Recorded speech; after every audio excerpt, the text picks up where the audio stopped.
Welcome again students. हमारा micro economics का topic जो कंटिन्यू है वो है चैप्टर डिमांड का। और डिमांड का आज हम जो टॉपिक करने जा रहे हैं वो है measurement of elasticity of demand. Last videos में हमने इलास्टिसिटी ऑफ डिमांड और price elasticity of demand, income और फर्दर हमने जो क्रॉस इलास्टिसिटी ऑफ डिमांड है ये पढ़ा था। आज हम measurement of elasticity of demand पढ़ेंगे।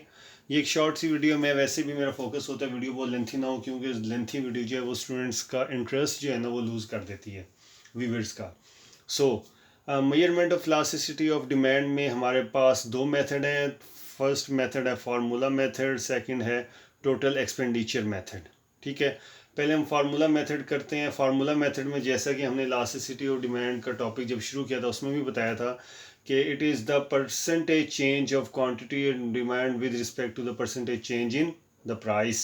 Formula elasticity demand is equal to the percentage change in quantity demand divided by percentage change in price. इसको थोड़ा सा अगर हम एक्सपेंड करें फार्मूले को तो ये change in Q over change in P over P आता है। इसको हम थोड़ा सा मैथमेटिकली अरेंज करें तो चेंज इन क्यू और multiply by P over change in P आता है।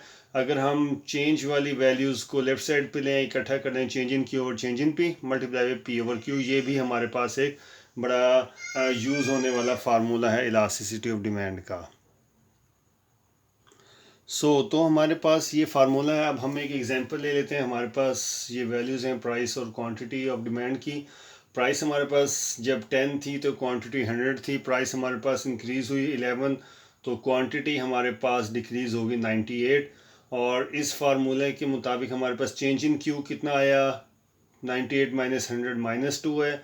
चेंज इन पी 11 माइनस 10 1 आ गया। और पी हमारे पास 10 है, क्यू हमारे पास 100 है। ये वैल्यूज़ पुट की, इसको सॉल्व किया, -1/5 आ गया। अच्छा, अब यहाँ से इकोनॉमिस्ट कहते हैं कि माइनस के साइन को हमें इग्नोर कर देना चाहिए। माइनस का साइन हमने इग्नोर कर दिया और ये 1/5 आ गया। 1/5 को हम सॉल्व करें, ये 0.5 होता है, तो 0.5 हो या 1/5 हो, ये हमारे पास लेस देन 1 है। तो इलास्टिसिटी हमने 3 पढ़ी थी, इक्वल टू 1, ग्रेटर देन 1 और लेस देन 1। तो ये हमारे पास जो एग्जांपल है ये इलास्टिसिटी लेस देन 1 को फॉलो करती है। ये फर्स्ट मेथड है फार्मूला मेथड। अब इसके ज़रिए आप इलास्टिसिटी ग्रेटर देन 1 भी प्रूव कर सकते हैं, वहाँ पे ये टेबल की वैल्यूज़ चेंज हो जाएंगी। और इलास्टिसिटी इक्वल टू 1 भी चेंज ले सकते हैं, उसमें भी आपके पास ये टेबल की वैल्यूज़ चेंज हो जाएंगी। तो आपके पास ये इलास्टिसिटी का फर्स्ट मेथड है। सेकंड मेथड जो हमारे पास है वो है total revenue method, total expenditure method, या इसको यूनिटरी मेथड भी कहते हैं। अब इसमें हमने ये प्राइसेस और क्वांटिटी तो हमारे पास होती हैं। इसमें नेक्स्ट कॉलम हमने बनाना है टोटल रेवेन्यू या टोटल एक्सपेंडिचर का। और याद रख लें टोटल रेवेन्यू या टोटल एक्सपेंडिचर जो है वो मैं यहाँ फार्मूला लिख देता हूँ कि TR इज इक्वल टू किसके होता है, ये P मल्टीप्लाई बाय Q के। ठीक है, टोटल रेवेन्यू या टोटल एक्सपेंडिचर या यूनिटरी मेथड में टोटल रेवेन्यू या टोटल एक्सपेंडिचर बराबर होते हैं हमेशा P/Q के। ये याद रखना है, ये आगे बहुत जगह यूज़ होने वाला फार्मूला। प्राइस और क्वांटिटी को जब हम मल्टीप्लाई करें तो हमारे पास टोटल रेवेन्यू आ जाता है। अब इसमें देख लें, हमने ये तीनों केस करने हैं। पहला केस है P हमारे पास 10 है, हमारे पास क्वांटिटी ऑफ डिमांड है 200, कीमत हमारे पास 10 टू इंक्रीज़ हो गई 20। तो क्वांटिटी ऑब्वियसली जब लॉ ऑफ डिमांड कहता है when the price increases the quantity demand falls, तो हमारे पास क्वांटिटी डिमांड जो है ये कम हुई है। और ये कम कितनी हुई है, 200 से 100 हो गई। तो ये हमारे पास, अब हमने इसका टोटल रेवेन्यू निकालना है तो P/Q 10 मल्टीप्लाई बाई 200 2000 और 20 मल्टीप्लाई बाई 100 ये भी 2000 आ गया। सेम चेंज है, कोई इसमें मतलब सेम वैल्यू है, कोई चेंज नहीं आया। तो ये इलास्टिसिटी इज इक्वल टू 1 है। अब इसको यहाँ डायग्राम में भी शो करेंगे तो ये हमारे पास एक कर्व बन जाएगा। इसको मैं थोड़ा सा बाद में थ्योरेटिकली भी ये एक्सप्लेन करूँगा, एक बार ये तीनों डायग्राम्स करवा लूँ। सेकंड केस हमारे पास है जब प्राइस हमारे पास 10 है, क्वांटिटी 200 है।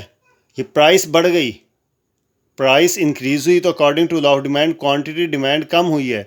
लेकिन प्राइस ज़्यादा होने से क्वांटिटी डिमांड में बहुत थोड़ा सा फ़र्क आया है, 200 से 150 हो गई है। ठीक है, तो जब आप इन दोनों को मल्टीप्लाई करेंगे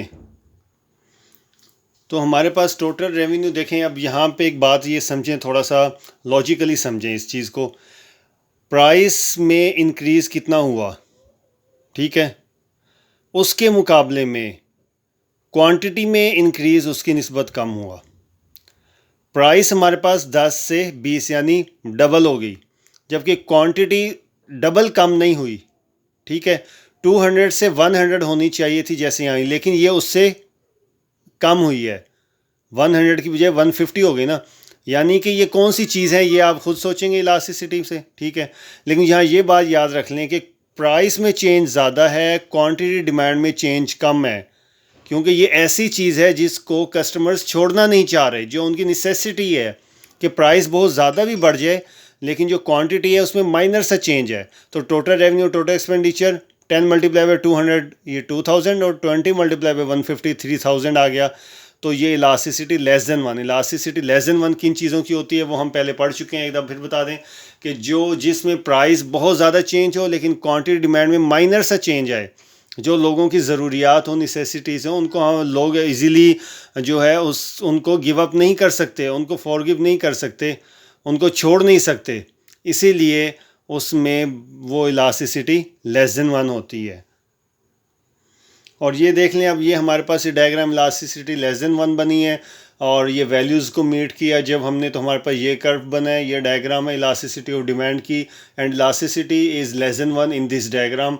as we know the curve of elasticity of demand is flatter as compare to elasticity equal to one और इलास्टिसिटी मोर देन वन, ठीक है। ये थोड़ा सा फ्लैटर नहीं है, ये स्टीपर कर्व है, ठीक है। Elasticity the curve of elasticity when elasticity is less than 1, the curve is steeper.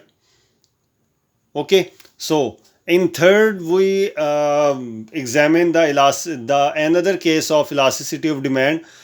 तो हमारे पास यहाँ प्राइस है 10, तो क्वांटिटी ऑब्वियसली 20 है, ठीक है, 200 है। प्राइस हमारे पास इंक्रीज़ हो गई 10 से 20, लेकिन क्वांटिटी डिमांड हमारे पास बहुत ज़्यादा कम हो गई, क्योंकि ये कोई ऐसी चीज़ थी जिनकी लोगों को ज़रूरत नहीं थी। कीमत बढ़ी है 10 से 20 यानी डबल हुई है, क्वांटिटी बहुत ज़्यादा कम हो गई है। लोगों ने कहा यार इतनी कीमत इसकी हो गई है, तो बहुत सारे लोगों ने इसको यूज़ करना छोड़ दिया, गिव अप कर दिया कि हम इसे इस्तेमाल ही नहीं करते, कोई उसका सब्सिट्यूट ले लिया या कुछ और इस्तेमाल करना छोड़ दिया। तो अब इसका टोटल एक्सपेंडिचर निकालेंगे तो ये 2000 और 1000 आ गया। और यहाँ पे जो इलास्टिसिटी है, यानी ये देखें कीमत में चेंज थोड़ा है, क्वांटिटी और डिमांड में चेंज बहुत ज़्यादा है। ये 200 से अगर 100 होता फिर सेम चेंज था, दोनों में डबल चेंज था, लेकिन यहाँ पे चेंज डबल है, यहाँ पे मोर देन डबल चेंज आया। अब ये ग्राफ बनाएंगे तो ये इलास्टिसिटी ग्रेटर देन वन, क्योंकि the change in quantity demand is greater than the change in price, so this case is the more elastic demand. Okay, अब हमारा एक छोटा सा इस वीडियो में टॉपिक है, वो मैं कवर करवाता हूँ। अब एक है इलास्टिक और एक इन इलास्टिक डिमांड, ये दो डिफरेंट कॉन्सेप्ट हैं। इलास्टिक डिमांड क्या होता है? इलास्टिक डिमांड मतलब इलास्टिसिटी इज़ इक्वल टू 1, उसको बोलते हैं इलास्टिक डिमांड। और इन इलास्टिक डिमांड में ये लेस इलास्टिक जो है उसको लेस इलास्टिक बोलते हैं। ये जो फ्लैटर कर्व है ये मोर इलास्टिक है, जैसा हमने ये बनाया, ये फ्लैटर है, इलास्टिसिटी इज़ ग्रेटर देन 1, इसको इलास्टिक बोलते हैं। और जो स्टीपर है वो ये कर्व है, हमने जो ऊपर बनाया था स्टीपर, और ये इन इलास्टिक है, यानी जिसमें इलास्टिसिटी कम है, जिसमें लचक कम है। Rate of responsiveness, rate of sensitivity, ये रेट ऑफ चेंज इसमें कम है, ये इलास्टिसिटी लेस देन 1, और इसको हम इन इलास्टिक डिमांड कर बोलते हैं। ओके स्टूडेंट्स, ये था आज का इस वीडियो में हमारे topic measurement of elasticity of demand और इलास्टिक और in elastic demand. So in next video we learn the more topics of microeconomics. Thank you.